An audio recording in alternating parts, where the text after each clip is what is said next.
Here are the horoscopes for the week of the 11th to the 17th of December 2023. So we begin the week with a new moon at 20 degrees Sagittarius at 11:31 p.m. UK time. So we're looking at where 20 degrees Sagittarius is in our charts. The sun and the moon are together there with Mars nearby.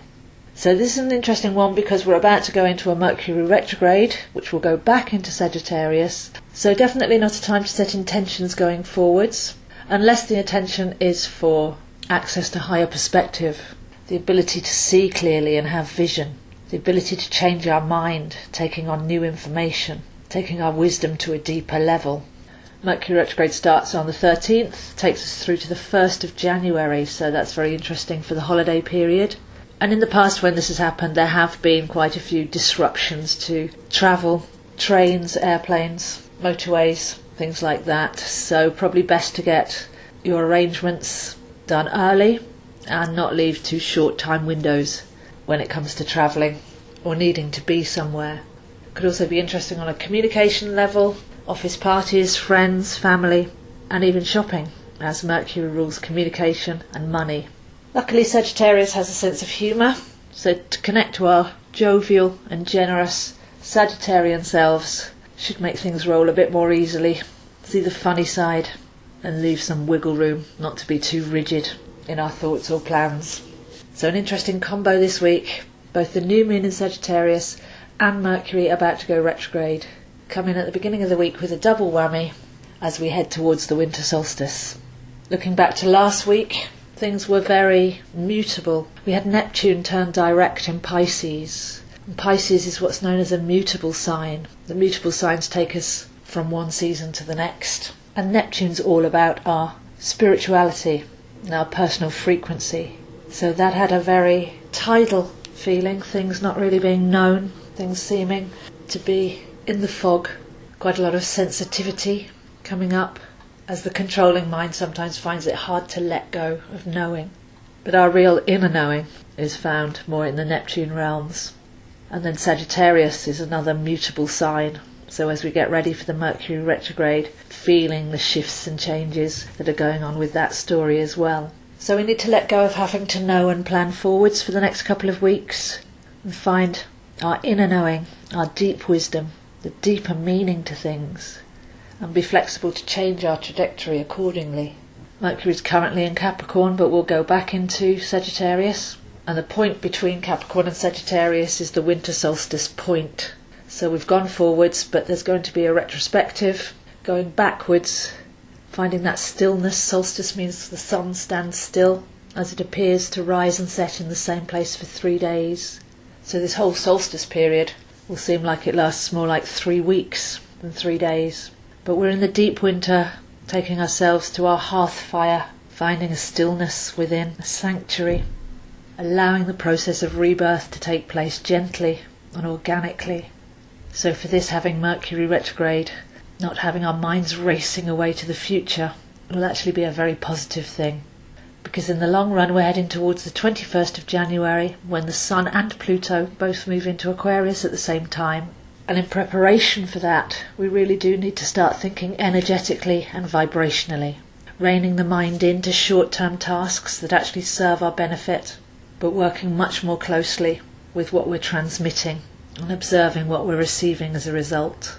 So although Sagittarius and Mercury here are both in the realms of communication, verbal communication is actually only 5%. So we'll be learning to observe and listen and be still, read between the lines, feel into the spaces, but also practice sending out vibration with intention and seeing how the outside world changes as a result. So this is deeply magical and alchemical. And again, when the mind is reined in, not causing havoc, can actually turn our focus to our real power centre and create great changes on the inside. So this is a great time to get to know thyself. On a soul self level, let go of some of the personality, some of the attachments, and still having a reflective back just for one more week to what has been the last solar cycle, what we've learnt, where we've journeyed, what we've picked up along the way, and what we're still carrying. As we get ready for the rebirth It's important to take the seed of awareness forwards but not carry all the baggage. So although this is classically quite a busy time of year, see if you can find some quiet time to just have a reflective, with gratitude for all you've learnt. And the way to release is with gratitude as well, because you have learnt from every situation. So with the long dark nights, it's about being self-lit, connecting with the inner fire. Sagittarius likes to clear the way for new beginnings. We do that by looking backwards first, getting the realisation, which then will help us change our perspective. And as we change our minds, as we align with what truly matters to us, that will then change our trajectory forwards when Mercury does go direct and we head into those strange Aquarian waters at the beginning of next year. So if you'd like to see where this is happening for you, I am available zoehind7@gmail.com. I'm available all over the holidays for online readings, courses and coaching, and I offer gift vouchers for anybody that would like to offer the gift of a reading or a course. I like to teach your chart as I go along because I believe everybody's capable of doing this themselves. It's not that difficult. And I love including tarot as well so that we get the visuals. Tarot is like a hieroglyphic partner to astrology. So if you're interested in any of that, please do contact me.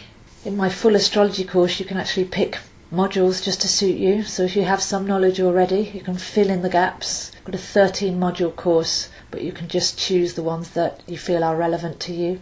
As we're in the winter months and preparing for Aquarian age energies, then really learning astrology, there's no excuse now. It's your own vibration, your own soul plan, your design, and a map of your unique vibrational signature pattern. Post these videos on YouTube, Zoe Astro, Instagram zoehind7, and Facebook AstroZoe. So very deep and reflective week, connecting with our soul light within, bringing up anything for releasing that's ready to go, staying wide and flexible, not having to know where we're going, but setting our inner compass, tuning into our deepest feelings, and letting that be the sat-nav going forwards, keeping a sense of humour and some flexibility around so that we can navigate the holidays authentically. So take it easy as you can, stay observant, listen carefully, and align with intuition and inner guidance. So those are the horoscopes this week, and I'll see you next week.